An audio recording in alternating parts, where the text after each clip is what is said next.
Jokowi siap menggelontorkan 3 kartu sakti jika kembali terpilih menjadi presiden periode 2019-2024. 3 kartu tersebut terdiri dari kartu sembako murah, kartu Indonesia Pintar Kuliah, dan kartu prakerja. Kita dan akan terus turunkan angka kemiskinan ini melalui penciptaan lapangan kerja, pertumbuhan ekonomi yang berkualitas, harga-harga yang stabil dan terjangkau, daya beli yang menguat, serta jaminan sosial yang menyeluruh. Program PKH, program Keluarga Harapan, dan Beras Sejahtera Rastra akan saya perkuat dengan program kartu sembako murah seperti ini. Nanti akan ada kartu sembako murah seperti ini.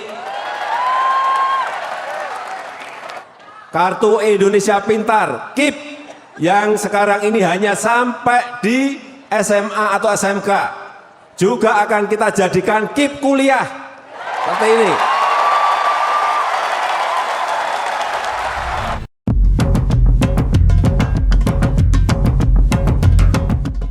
Halo sahabat, kembali lagi di channel Resolusi Pandang, berusaha memandang dunia dengan resolusi kejernihan. Semoga hari ini kalian dalam keadaan sehat walafiat ya, dan senantiasa dalam lindungan Allah Subhanahu wa Ta'ala. Amin. Kenapa tidak ada yang peduli dengan apa yang terjadi di Maluku Utara? Ini Ternate, dan lebih dari 250 km dari sana ada pulau terpencil yang bernama Obi. Dan ini Desa Kawasi, desa tertua di Pulau Obi. Sebelahnya ada tambang nikel dan smelter. Sungai di desa ini tercemar limbah tambang dan air menjadi kotor. Jadi warga harus membeli air minum.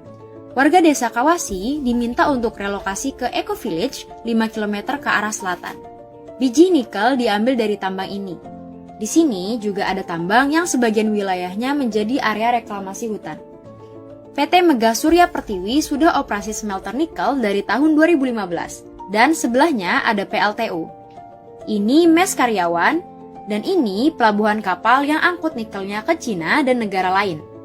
Pada tahun 2021, PT Halmahera Persada Legend membuka pabrik HPAL untuk memproduksi MHP, salah satu bahan baku baterai. Proses HPAL juga butuh banyak energi yang disuplai dari PLTU ini yang menggunakan batu bara, sumber energi terburuk untuk lingkungan. Setiap produksi 1 ton nikel menimbulkan 1,5 ton tailings, yaitu sejenis limbah HPAL. Jadi, lebih banyak limbah dibandingkan hasilnya. Rencananya, Harita Group mau buang tailings ke laut, 700 meter lepas pantai. Kata mereka, itu tidak berbahaya untuk lingkungan.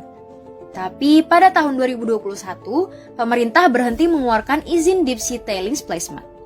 Harita Group belum mengungkapkan di mana tailings akan disimpan. Tapi, di foto satelit terbaru bisa dilihat area berwarna merah gelap dan pembangunan bendungan tailing di antara bukit ini sudah dimulai.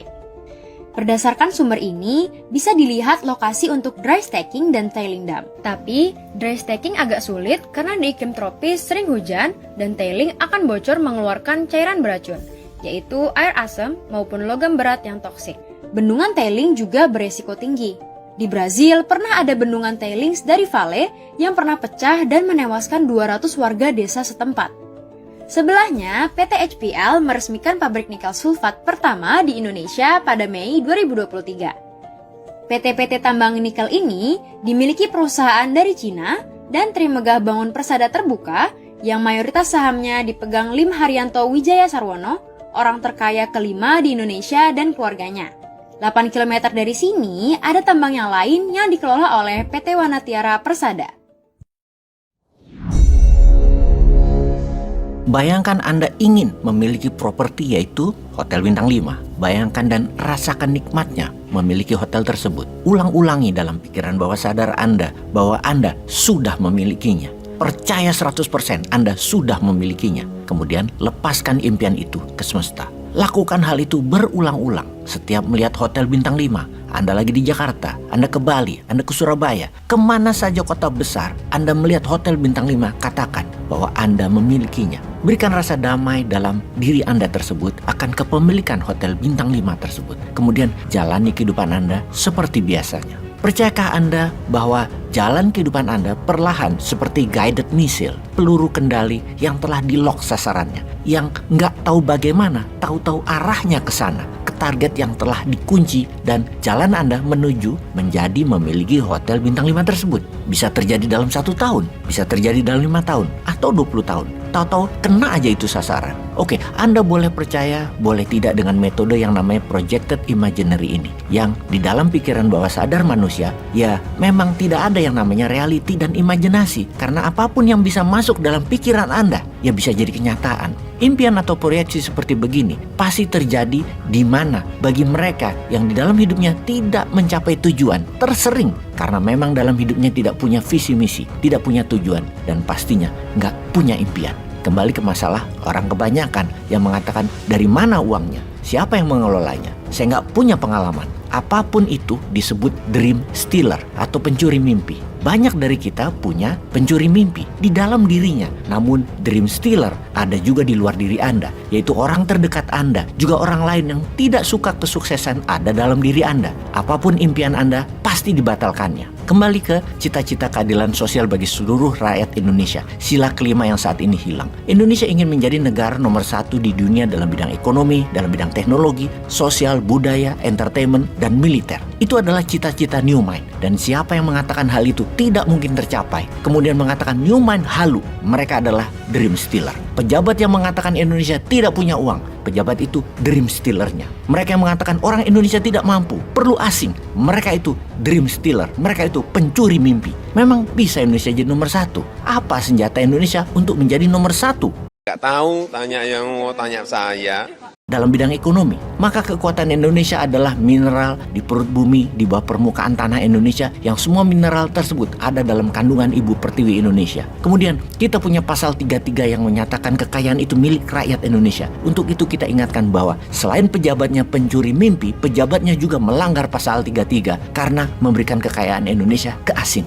Nggak tahu, tanya yang mau tanya saya. Begini penjelasan pelanggarannya. Kalau Anda ingin punya hotel, maka Anda cari operatornya juga tentunya, karena Anda kurang pengalaman. Maka hotel bintang 5 yang kita mau bangun, kita tenderkan pengelolaannya. Kita pilih Kempinski misalnya, atau Bulgari misalnya, atau Hyatt, atau St. Regis, apapun itu yang nanti jadi pengelola kita. Maka fee manajemen kira-kira 10% dari nilai investasi, dan setiap tahun mereka dapat 4-5% dari omset yang mereka buat untuk hotel kita. Bank atau funder mau membiayai karena kita punya aset plus hotel dan pengelolaan yang profesional. Mereka tidak memiliki aset kita, hotel operator tersebut. 100% hotel tersebut milik kita. Itulah pengejawatan pasal 33 dalam tata kelola sumber daya alam Indonesia. Maksudnya begini, kalau kita mau tambang emas atau tambang nikel deh, lahan kita tuh 100% kita miliki. Mereka tadi operator yang kita bayar jasanya 10% dari nilai investasi. Bank manapun di dunia mau membiayai tentunya. Lalu operator tadi dapat 5% dari gross sales sebagai fee. Aset 100% milik Indonesia. Kalau sekarang pelanggarannya adalah asing tadi dikasih konsesi lahan yang mengandung nikel. Lalu mereka cari financing dengan menjaminkan aset konsesi tadi. Lalu ketika produksi Indonesia hanya dapat 10%. Kok kita yang punya hanya dapat 10% dari pajak, paling top 15%? Kan itu dungu namanya. Ini pelanggaran pasal 33. Harusnya 100% tetap milik kita dan untungnya 80% tetap milik kita. Dasar dream stealer lu ah. Peace. Oke sahabat, jika informasi ini bermanfaat bagi Anda, jangan lupa untuk subscribe, like, dan share ya. Terima kasih. Wassalamualaikum warahmatullahi wabarakatuh.